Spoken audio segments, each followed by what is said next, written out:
when the MLA is asking for a debate on an issue, why must you close your eyes to that issue? This is democracy.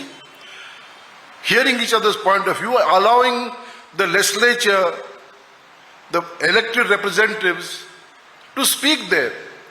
You can't say the matter is sub judice. I know what is sub judice.